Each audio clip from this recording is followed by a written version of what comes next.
احمد ونصلی علی رسولہ الکریم اما بعد فاعوذ باللہ من الشیطان الرجیم بسم اللہ الرحمن الرحیم۔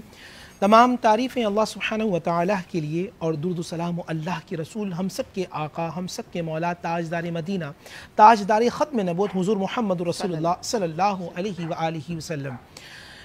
کوفہ کے اس منظر سے پہلے آپ کو وہ منظر بھی آپ کو ناظرین ذہن میں رکھنا چاہیے جو مدینہ کا منظر ہے، آپ کو وہ منظر رکھنا چاہیے جو شب ہجرت کا منظر ہے، اور آپ کو وہ منظر بھی ذہن میں رکھنا چاہیے جو غزوہ بدر کا منظر ہے، جو غزوہ احد کا منظر ہے، جو غزوہ خندق کا منظر ہے، جو تمام غزوات کا منظر ہے، جو اللہ کے رسول صلی اللہ علیہ وآلہ وسلم کی محبت ہے سیدنا علی حیدر کرار سے۔ تو آج کو کچھ احادیث میں آپ کو اللہ کے نبی صلی اللہ علیہ وآلہ وسلم کی سناؤں گا۔ یہ کتاب میرے ہاتھ میں ہے جامع ترمذی اور حدیث نمبر ہے 3712۔ اس کو روایت کرنے والے اکثر صحابہ ہیں اور اس میں سے حضرت عبداللہ رضی اللہ تعالیٰ عنہ ارشاد فرماتے ہیں کہ ایک مرتبہ ایسا کچھ لوگ نبی علیہ السلام کی خدمت اقدس میں حاضر ہوئے اور وہ نبی علیہ السلام کی بارگاہ میں سیدنا علی حیدر کرار کی شکایت لے کے آئے، شکوہ کرنے لگے، اور وہ کر بھی رہے تھے ذات علی کے حوالے سے۔ اور علی ہم جانتے ہیں علی کی محبت ایمان کا حصہ، علی جس کے دل میں داخل ہو جائے اس کے دل میں اللہ بھی آ جاتا ہے، رسول اللہ بھی آ جاتا ہے، بے شک، اور جس کے دل سے علی نکل جائے وہاں سے ایمان نکل جاتا ہے۔ علی جس سے راضی ہو جائے اس سے اللہ راضی ہو جاتا ہے، اور علی جس سے ناراض ہو جائے اس سے اللہ اور اس کا رسول ناراض ہو جاتا ہے۔ اب حدیث سنیے گا، یہ اللہ کے نبی صلی اللہ علیہ وسلم کے الفاظ میں آپ کو بیان کرتا ہوں۔ شخص آئے کہنے لگے یا رسول اللہ الم تر الی علی ابن ابی طالب سنہ کذا و کذا۔ اللہ کے نبی صلی اللہ علیہ وسلم کے سامنے آئے کہنے یا رسول اللہ آپ علی کے بارے میں دیکھا آپ نے علی نے کیا کیا؟ فعارض عنہ، حضور نے اپنا چہرہ مبارک پھیر لیا۔ ثم قام ثانی، دوسرے آئے فقال مثل مقالتی فعارض عنہ، یہی الفاظ دہرائے کہ آپ جانتے ہیں علی کے بارے میں علی نے کیا کیا؟ فعارض عنہ، حضور نے اپنا چہرہ مبارک پھیر لیا۔ ثم قام علیہ الثالث، تیسرا آیا، تیسرے نے بھی یہی کہا۔ ثم قام رابع، چوتھے نے بھی یہی کہا۔ اب اللہ کے نبی کے الفاظ سنیں۔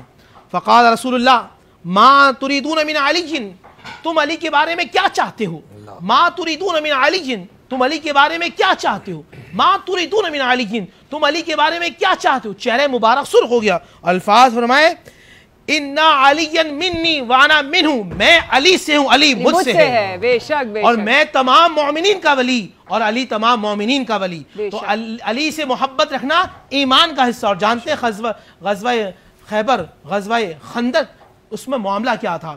غزوہ خیبر میں جائیں، غزوہ خندق میں جائیں تو جو علی کا مارا ہے وہ اٹھنے والا نہیں ہے، اور خندق میں تو اعلان کرتا ہے وہ عمر بن عبد غد، وہ اعلان کرتا ہے کوئی میرے مقابلہ کرنے والا؟ آپ جانتے ہیں ناظرین اللہ کے نبی صلی اللہ علیہ وسلم نے پہلی مرتبہ اپنے سر کا امامہ اتار کر مولا کائنات کے سر، سبحان اللہ، تاجدار ختم نبوت نے اپنا سر کا امامہ ولایت کے امام کے سر پہ رکھا، سبحان اللہ، اور اعلان کر دیا یہ علی ہے۔ اور پھر جب علی نے جا کے جنگ کی ہے، علی آپ جائیں غزوہ بدر کے اندر 70 کافر مرتے ہیں تو 35 مارے علی نے ہیں۔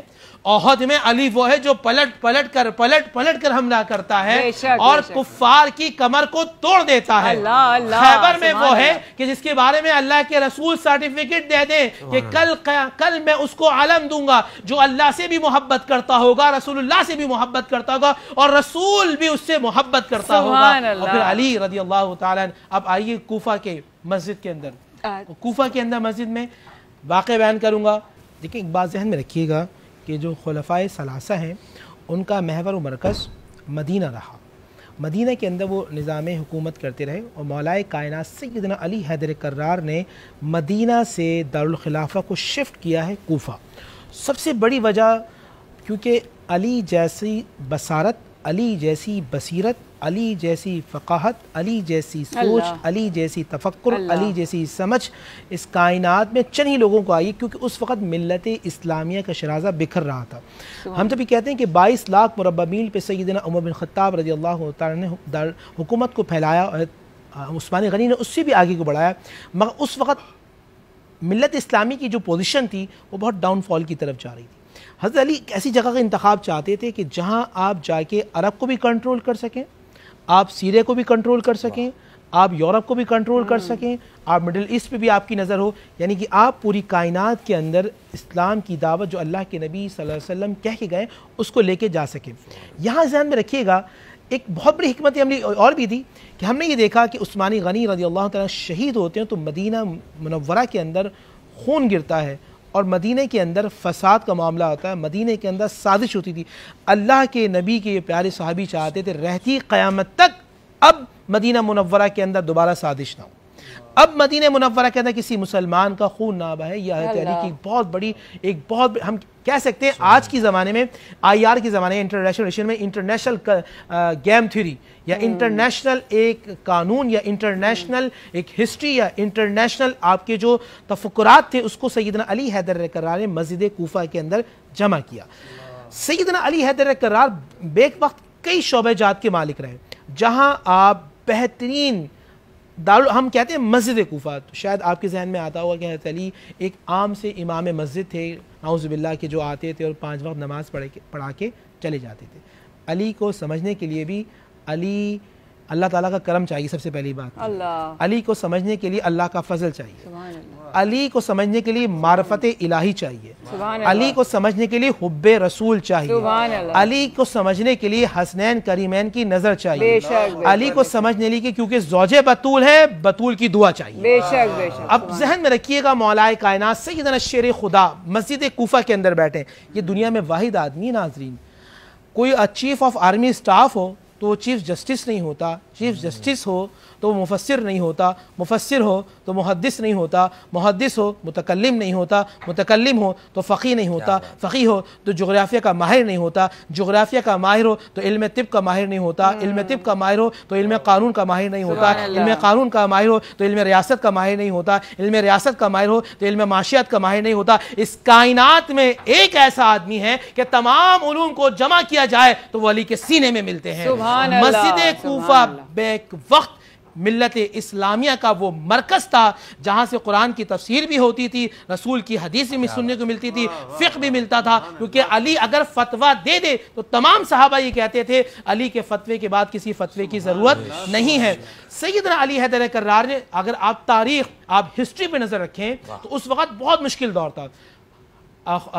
3 جو خلفاء گزرے جسے ہم کہہ سکتے ہیں خلفائے ثلاثہ، ان کے دور میں ہمیشہ خارج یعنی باہر سے حملے ہوتے تھے۔ مولا کائنات سیدنا علی شیر خدا مجھے سمجھاتے ہیں اور آپ ناظرین کسی بھی بہترین حکمران کے لیے علی کی سیرت بڑی بہترین ہے۔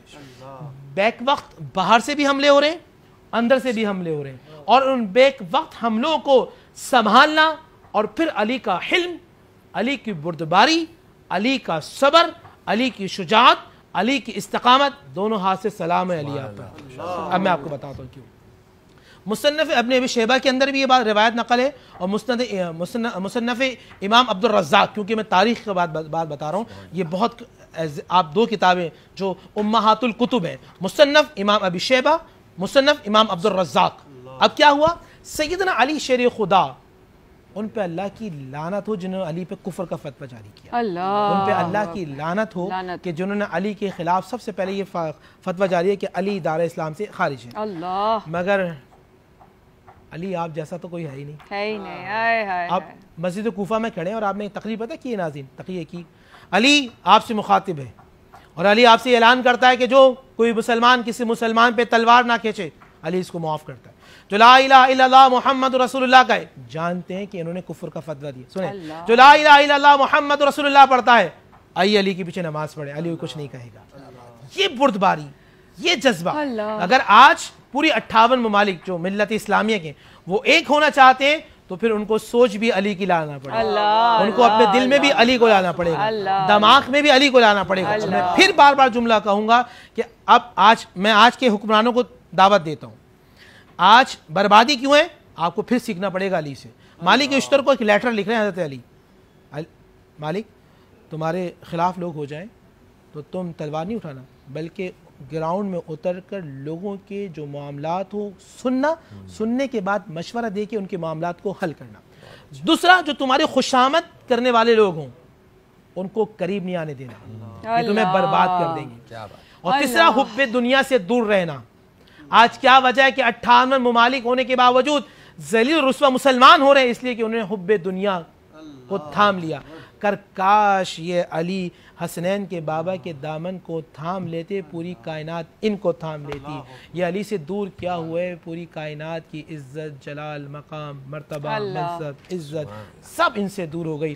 آج ہم پھر عہد کرتے ہیں, وہ عہد کیا ہے؟ ہمیں علی کی سیرت کو پڑھنا ہے, ہمیں علی کے کردار کو پڑھنا ہے. جس طرح بابر کہتا ہوں نا, یہ دن منانے کے نہیں ہوتے بلکہ اپنانے کے ہوتے ہیں.